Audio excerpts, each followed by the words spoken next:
पानी पीना किसी के लिए जुर्म नहीं है, लेकिन वही पानी पीना अगर किसी के लिए जहर बन जाए और किसी को मार दिया जाए तो आप इस बात से क्या समझेंगे। नमस्कार, मैं सोनम इस वक्त आपको ये तस्वीरें दिखा रही हूँ हरियाणा के करनाल से, जहाँ पर आप लोगों के संज्ञान में है कि जिस तरीके से 10 साल के इंद्र को जो है राजस्थान से मामला सामने में आया था कि 10 साल के बच्चे को जिसका नाम इंद्र था उसको मार दिया जाता है, जिसके खिलाफ आज ये सभी लोग, जी हाँ, आज बताना चाहेंगे कि बाबा भीमराव अम्बेडकर आर्मी संगठन से ये सभी लोग हैं जो आज ज्ञापन देने आए हैं राष्ट्रपति के नाम पर, और जो लोग सिर्फ एक ही मांग करते हैं कि कार्रवाई जरूर इस मामले को लेकर बनती है, क्योंकि महज 10 साल का बच्चा इंद्र नाम का लड़का, जिसे कि दलित समुदाय से वो बिलोंग करता था, और पानी पीने के जुर्म में, जी हाँ, जुर्म ही कहेंगे इसको, कि पानी पीने के जुर्म में उसको मार दिया गया। क्या कुछ ये संगठन के लोग कहते हैं, आइए इनसे जानते हैं। मेरा नाम सुनीता डांडे है जी। आज पहुंचे हैं जिला सचिवालय, किस विषय को लेकर पहुंचे हैं? मैडम, आज मन इतना दुखी है कि बोलने के लिए तो हमारे पास शब्द कुछ बन ही नहीं रहे हैं। आप देख रहे हैं कि 75 साल बाद भी, आज़ादी के 75 साल बाद भी आज देश आज़ाद हो चुका है, सब देशवासी आज़ादी मना रहे हैं। मानसिकता तो वही है, मानसिकता लोगों की वही है, इतनी खराब है। SC ST माइनॉरिटी के जो लोग हैं वो आज भी गुलाम हैं।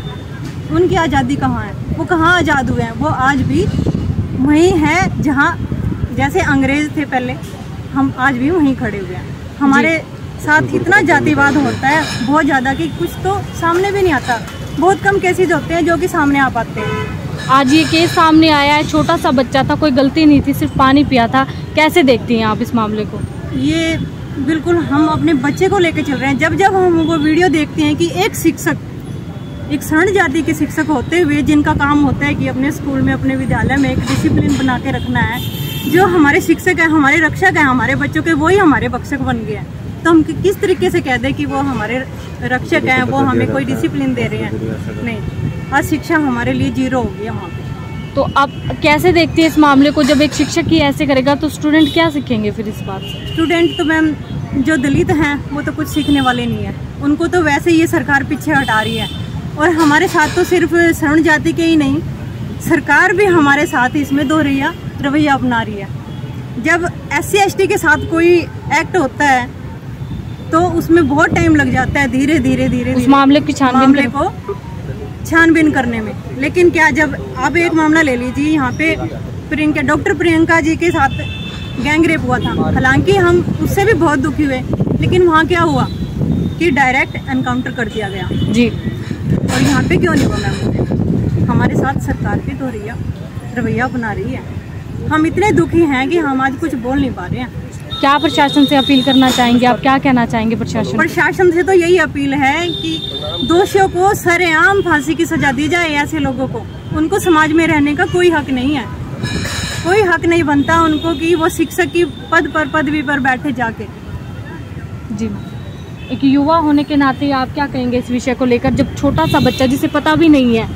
मैं ये कहूँगा कि गुंडागर्दी इस सजा तो हो ही नहीं सकती, तो शिक्षक की भक्षक बन जाए, फिर प्रशासन से क्या मांग उठाई जा सकती है?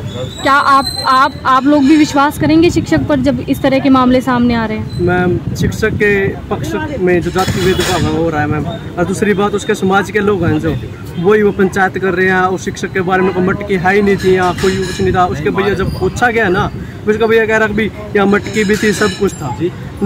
इन्होंने दलित परिवार का कोई साथ नहीं दे रहा, कोई साथ नहीं दे रहा मैम। जो दे रहे हैं चंद्रशेखर आजाद जी हैं, भीम आर्मी के जो, और राजनीतिक पार्टी तो अपनी राजनीति की चमका रही है, इसके ऊपर तो हम कुछ नहीं कह सकते मैम। अगर ये सोच रहे हैं कभी दलित कमजोर है, ये भूल है इनकी। अभी दलित कमजोर नहीं है। अगर झंडा हमारा मजबूत है, अगर डंडा जिस टाइम झंडा निकालना पड़े, हम डंडा का यूज उस टाइम करेंगे मैम। झंडे का यूज भी करना जानते हैं। फिर हम प्रशासन से मांग करते हैं अभी इस दोषी को सख्त कार्रवाई की जाए, दोषी के खिलाफ। अगर कार्रवाई नहीं करेंगे, हम अपनी तरफ से जो हमसे होगा फिर हमें छोड़ दो, जो उनसे होगा उन पे छोड़ दो। बस दो ही तरफी बात है। क्या कहेंगे इस मामले को लेकर? हमारे समाज के ऊपर 75 साल की आज़ादी के बाद भी ये कुठाराघात अनेकों सरकार रहे हैं, कांग्रेस हो, BJP, सब एक ही राजनीति में मगन है। सब राजनीति में मगन है। हमें सरकार से, कह लो सरकार से कोई उम्मीद नहीं है। हम संघर्षों के आदि, हम अपने हक अधिकार लेना जानते हैं, हम संघर्षों के आदि है, और हम अपने भाई की हत्या ऐसे ही जाने नहीं देंगे। और सरकार और जो सरकार में बैठे नुमाइंदे हैं, वो चाहे बीजेपी के हो या आरएसएस या किसी भी संगठन के और लोग हैं, वो इस मुद्दे पर खुलकर बात नहीं करें, क्योंकि जातिवाद से जो राजनीतिक लोग हैं उनको हमेशा ही फायदा हुआ है। बाबा साहब के बारे में क्या बताऊँ, बाबा साहब ने सबके लिए काम किया, लेकिन कहलाए क्या दलित नेता। मान्यवर साहब काशीराम सबके लिए काम किए, कहलाए क्या दलित नेता। तो ये सबकी मानसिकता है। आप एक बात देखें, 2013 के अंदर निर्भया का जो रेप का मर्डर कांड हुआ, उसके बाद पूरा देश, हम सब लोग किसी भी जाति धर्म का हो, सब एक साथ थे। लेकिन जब हमारी मनीषा बहन के साथ हाथरस में कांड हुआ तो किसी भी और अन्य समाज को उसमें कोई भी रोल नहीं था। और उसके बाद भी एक सर्वोच्च और प्रशासनिक जो संवैधानिक पद पर बैठा हुआ व्यक्ति है एसडीएम साहब, हम वहाँ पर गए थे हाथरस में, तो एसडीएम साहब क्या कहते हैं कि जो निचली जाति की महिला है वो मजा देने के लिए, लेकिन उस अधिकारी को हम ये कहना चाहते हैं, ये और भी मामले हैं कि ये, मेरा नाम अंकुश गौतम, हम भी एक निचले परिवार से आते हैं, निचली जाति से, हमारे जूते में बहुत दम है, आप आइए, हम आपको मजा सिखाएंगे कैसा मजा हो। लेकिन हाँ, हमारे भाई के साथ जो निर्मम है उसकी हत्या हुई है, जाति व्यवस्था पूरे देश की है। बाबा साहब ने कहा था जब तक आपकी आर्थिक स्थिति या जो राजनीति में लोग बैठे हैं वे आपकी आर्थिक स्थिति का सुधार नहीं करेंगे जब तक जाति व्यवस्था खत्म नहीं होगी। ये इस देश की सच्चाई है। 75 साल आज़ादी को हो गए, लेकिन हम आज़ाद भारत में हम आज भी आज़ाद नहीं है। मैं आपको एक यूपी के मुजफ्फरनगर की घटना बताता हूँ। उसमें आज़ादी के पहले तो हमने सुना था कि एक विशेष समाज के लिए मुनादी होती थी। वहाँ पर कहे गए एक स्वर्ण समाज के व्यक्ति द्वारा कि अगर कोई भी अनुसूचित जाति से बिलोंग करने वाला व्यक्ति उसके 12 पे उसके खेत में घुस जाएगा तो 5,000 रुपये जुर्माना और 50 जूते। कौन मार देगा 50 जूते? जूते तो हम भी अच्छी तरह मारना जानते हैं, हम तो चमड़ा उतारना भी जानते हैं, उसका जूता बनाना भी जानते हैं, उसके सर पे मारना भी जानते हैं। लेकिन हम संविधान को मानने वाले लोग हैं बाबा साहब, हम उधम सिंह को मानने वाले लोग हैं। जिस उधम सिंह ने जनरल डायर जो जलियांवाला हत्याकांड है उसके दोषी को जाकर उसके देश में गोली से इनकाउंटर किया, वो हमारे भाई थे उधम सिंह। आज उसको देखिए, जाति व्यवस्था पूरे देश में, जाति के हिसाब से ही लोग उनके नेता चुने जाते हैं, हर चीज यही है। बाबा साहब ने सबके लिए, महिलाओं के लिए आधार पर कहीं ना कहीं फायदा उठाया जाता है। जाति के आधार पर जो उच्च वर्ण में व्यवस्था में बैठे लोग हैं उनका कहीं ना कहीं चुभ जाता है कि कोई दलित या कोई अनुसूचित जाति या SC ST कोई भी अगर आर्थिक रूप से इकोनॉमिक रूप से कोई कमजोर है तो उसको दबाव बनाया जाता है और उसकी स्थिति का फायदा उठाते हैं कि ये आगे ना बढ़ जाए थोड़ा बहुत। तो राजनीतिक लोगों को फायदा है भाई। हम तमाम लोग जब चुनाव होते तमाम लोग ये हमें बताते हैं कि आप हिंदू हो।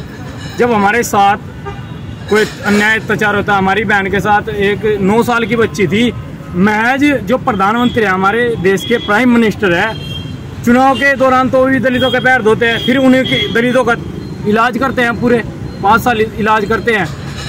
अभी पिछले साल की बात है, 9 साल की बच्ची का, वाल्मीकि समाज की बच्ची का रेप हुआ एक पुजारी के द्वारा, एक वो भी पानी के मटके से, वो भी ऐसा ही मामला था, तो उस पर उसका रेप हुआ। रेप के बाद हत्या हुई।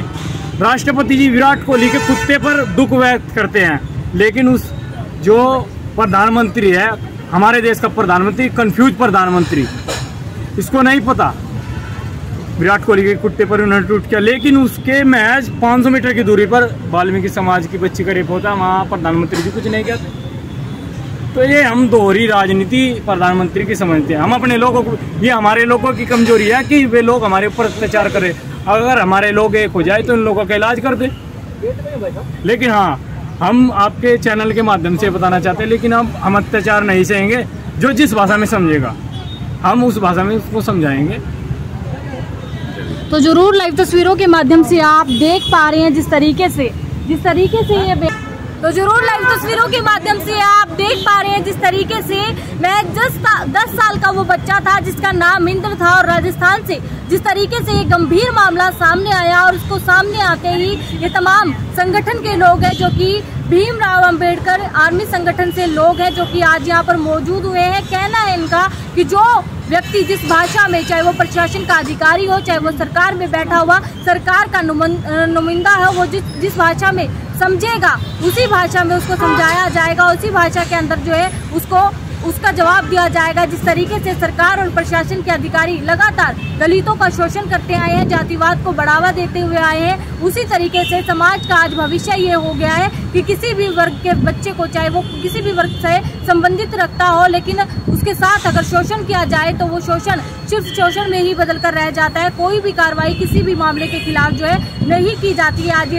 ये तमाम संगठन के लोग यहाँ पर मौजूद हुए हैं जिनका ये कहना है कि हमें इंसाफ जरूर मिले, और उस परिवार के बच्चों को, जो कि और बच्चे भी उनके परिवार से संबंध रखते हैं, परिवार के लोग भी हैं जो आज बहुत ही ज्यादा उदास है, मायूस है, क्योंकि उनके घर का चिराग जो है वो चला जा चुका है इस घर से, उनके परिवार से, लेकिन वो लोग बहुत ज्यादा परेशान है, जिसके चलते आज ये तमाम संगठन के लोग यहाँ पर मौजूद हुए। आप लोगों से अपील रहेगी सहयोग के लिए इस वीडियो को इतना ज्यादा शेयर कीजिए ताकि प्रशासन तक ये वीडियो पहुंचे और कुछ ना कुछ कार्रवाई तो जरूर की जाए, क्योंकि शिक्षक ही अगर ऐसा करेगा तो बाकी स्टूडेंट इससे क्या शिक्षा लेंगे, ये भी आप लोगों को कमेंट बॉक्स में जरूर बताना है। आप लोगों से अपील, वीडियो को ज़्यादा से ज़्यादा शेयर जरूर कीजिएगा और तमाम लेटेस्ट अपडेट के लिए बने रहिएगा आपके अपने चैनल वॉइस ऑफ द शिल्प में मेरे अनुसरम के साथ, कैमरामैन परवीन के साथ। और अगर आप हमारे चैनल पर नए हैं तो हमारे चैनल को फॉलो करना ना भूलिएगा। धन्यवाद।